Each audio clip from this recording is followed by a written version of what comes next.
Yeah, Come so to let's start. Foundry Virtual Events and welcome to Pulling a Rabbit Out of Nuke Volume 2. Well, thanks for joining all of you worldwide, whether it's evening, morning, or just middle in the night. Today in this webinar, I want to talk about the joy of experimenting and using Nuke the creative way. My name is Jan Burda는. I'm professionally working in VFX for more than 17 years. Thanks to Foundry and Nuke, I'm today more than happy that I can make a living out of doing colorful images and work in film business. I'm working at Macavision's VFX department. Macavision is part of Accenture Interactive. We are one of Germany's leading CGI players with a worldwide operating network. We have here in Stuttgart a beautiful work environment and a really experienced team. There are Emmy and VS winners among us and so much lovely people. A special thanks goes out to our art department for supplying me with beautiful artwork for this presentation. Thank you to Christian Leitner, Adam Wesirski and Felix Flatt. And a thanks to Artbreeder I used to generate some nice AI-based images for this webinar. Nuke is something special, something magical, that gives me the possibility to draw my visions. What I love is starting a shot and to see it as a puzzle task or a riddle. I love these nice moments when Bildglück happens. These are the little happy accidents when something completely unplanned just materializes in front of your eyes. This process of creativity. What is creativity? It's being kissed by a muse. You really can't force an idea to form immediately. If you pressure on it, nothing might happen. It's suddenly there. You hear a word, you see an image, you smell, and it's there. First of all, how to get this inspiration. For me, there is this positive view of things. This makes it easier to approach the world openly. The stuff you focus on is the stuff you will receive. If your thoughts are about failing or succeeding, what do you think will happen in each case? What is Nuke for you? Some might say it's a 32-bit node-based compositing tool in true linear. Yeah, that's true, but it is a beautiful toy in a big child's hand too. The words you choose immediately change your attitude to the things. What is compositing to you? For me, compositing is like a dance. Last year, we were asked to make some telescope lens POV through a magical lens. The director just let us all the creative freedom. It was a child's movie and I remembered myself on these little colorful kaleidoscopes. Do you know? Actually, it was pretty easy to adopt this idea and think the director loved it right away. We start with the map, and this map we distort with the factor of 1 to 6. We need to do a texture map for us, where we have this 6 times besides each other. I used a contact sheet and they're always mirroring each side. I used this as a texture on a sphere. I just made the sphere now 6-sided. This helps me for adjusting. The second sphere I just transformed to the side that it matches, and the next one I keep on rotating it always in 60 degrees around the pivot just in the center. So with this I easily can, you see, just rotate it around and getting it back. So just adjusting them, getting all together. It's pretty hard now on my trackpad using Nuke on my MacBook. Okay, so here we have the kaleidoscope. And if we go back on our base texture and we start to move it, a moment, update my screen, thank you. So we just start rotating it or scaling. You suddenly get this beautiful floral textures, you know, from a kaleidoscope. Ain't this beautiful? Okay, at this part you see it's a little bit edgy. You just need to make your sphere again like 30-sided. Now you see it's looking quite nice. So what I like is to bake my transforms, especially if they are sometimes very complicated. I just do an ST map and I just plug it in and go through all this texture, contact sheet, 3D sphere setup, use it as a ST map. And you see I have it like here, and I even can pre-render my ST map. You can use this solution if you have weird undistort, redistort, move it here, move it there, and something breaks your concatenation. So bake your transforms using the ST map. To approach creativity, don't fix on a special way, like it has to be like this or that because it has always been like this. Keep always space for your alternatives. We all know our nodes like the Idistort or the VectorBlur, but have you ever tried to use 10 Idistorts in a row, like a stacked nodes? So let's see what happens. So we start with this image and we just take a pretty standard noise texture where red and green has just a little bit different Z. We put it as a Idistort map, and actually, if you Idistort, you notice you suddenly, if you're going too far, you punch some holes into. But have you ever tried to do your Idistorts in a stack? Do some smaller Idistorts and put them 10 times, 15 times behind each other. It suddenly looks like it's smearing. And with this technique, you suddenly can start to experiment. Don't even Idistort your RGB, but even the distortion channel. Now it's getting a bit slower and you get a different kind of look out of it. You get a very special look, and you even can change the strength of your horizontal or vertical distortion by just color grading your red horizontal or green vertical distortion map. What you also can do is just get a roto paint in, put it as a mask, like you multiply your map with it, just a slide of blur, and if you now go get a brush, you can start painting where your distortion is happening. Ah, come on, window, get away. You see? It's distorting down here. Okay, like this. Distortions are sometimes pretty heavy to calculate. If you're at some point done, you can bake this hard distortions in an ST map like showed before, and you save yourself quite a lot of render time.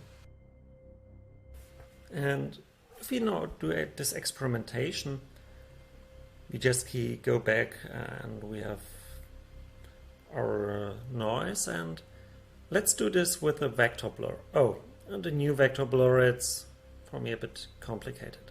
If you press X, and type in VectorBlur, you get this nice old-fashioned VectorBlur.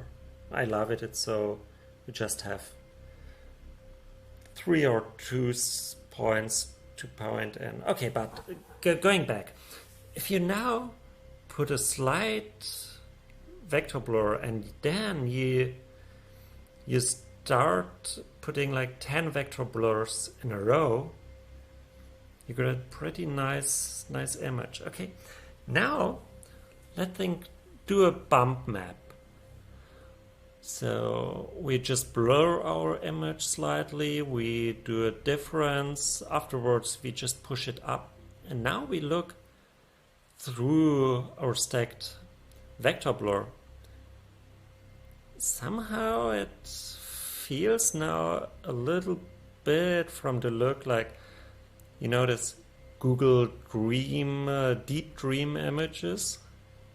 It looks quite fancy. Creativity arises from a lack or material shortage. It's about limiting oneself. This limitation keeps you up to improvise. You can do this fly through complete without CGFX, just using a noise, a sphere, and a divide merge. So, let's take a look.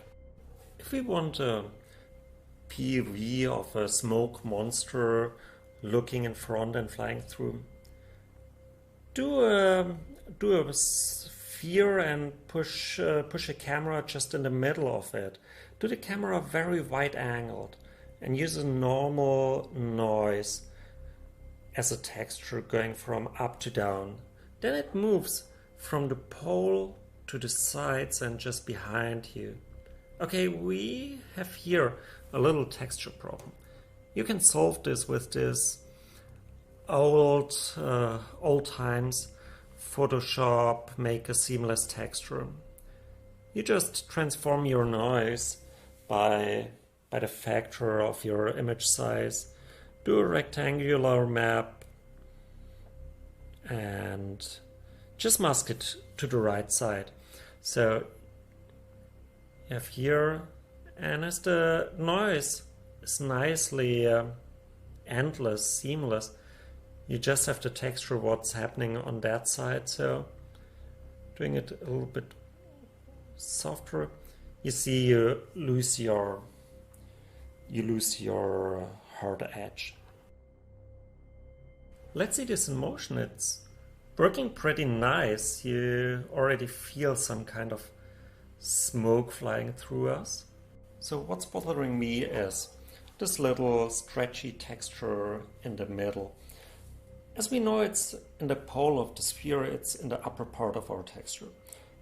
So we could multiply it down, but maybe it isn't the best part. So if you use the gamma pins the 0 and the 1 and bulges in between. So the dense parts of a smoke keeps their density longer than the more transparent parts, and these lose their transparency much faster.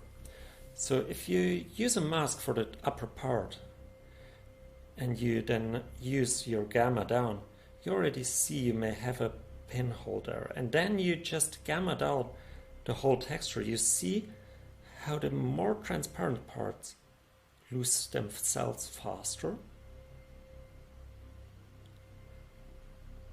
So this looks pretty promising. It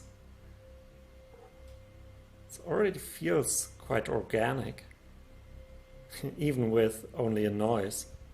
If we are then up for maybe a bit more, let's say, creepy version of this whole, let's turn your noise into a turbulence. Do a soft mask and then divide them both. I really love this trick for some creeping noise texture around the ground. You see it suddenly feels like it's moving forward. And with this noise divide trick, you really get a beautiful organic feeling. Important to push creativity is no time pressure.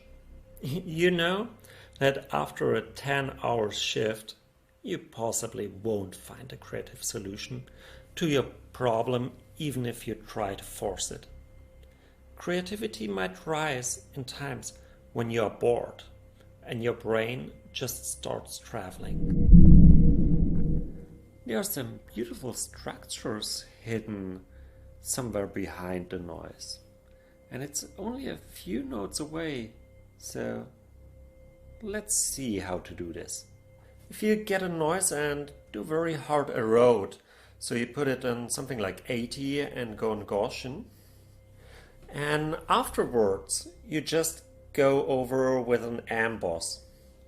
Actually, what you see is a first gray image, but here there's something nicely hidden. If you put your black point on something like 4.95, you see there are some beautiful, it looks almost like water or metal. So let's play an experiment with this trick. Just make your noise more horizontally stretched and distort maybe an image with it, and then multiply your image with it to get a little bit of shading. So you get a quite interesting point of structures, quite out of nowhere, out of the noise. You can even get something like caustics looking like. If you go on your octaves in the noise on 1, put in your emboss the emboss type to effect and the edge detector to simple, you find some pretty nice caustics looking style. If you now change your Z in your noise, it starts to move. Let's keep creative with this type. What can we do? Actually, you can get beautiful structures out of it. You see, if I change the size of the emboss, it gets pretty something like veins looking, or like some neural structures. You can change your noise from turbulence to different sizes, and you even can, if you go with your noise like a vertical stretched, you can get something like, this could look like thunders or lightnings. Being creative is like recombining existing resources and forces. The stuff you find, it has always been there. It's nothing new, but it was just combined in a different way by you. Okay, so this is gonna be a pretty fast one. If you have a matte painting and want to get your sky moved, use the skew X. Have your pivot along the horizon, and by skewing, the skies in front, close to you, moves much faster than the clouds near the horizon. A pretty approach to do volume raise is just get a roto and multiply it with some noise. Push the volume raise on. Okay, then you have a generated volume ray. Now with your noise, change the seed, like with the Z, or your scale of the noise, and you suddenly get this beautiful volume raise structures. You then position it in your image just like a texture. Sometimes I use it on cards in 3D space, and then you have a beautiful fly through, and you have them like really sitting in your scene. Ask yourself, what's there new to learn? Being curious is something elemental to creativity. Being open-minded for the new, so you just can make new cross connections. A big learning point for me was to see behind the horizon of our VFX work. Not to see the shot only in a loop, but trying to understand all the other beautiful crafts that are needed to make a movie. Understanding the story behind your shot is just essential. If there's a script you are allowed to read, use this chance. It can be such a profit to understand the emotions and feelings of the writer. Understanding what your shot means to the whole story. Try to think like a DOP.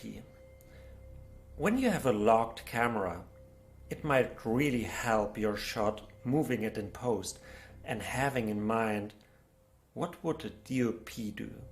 Is your actor moving? Try to follow him with a lack of reaction time. Check the cut.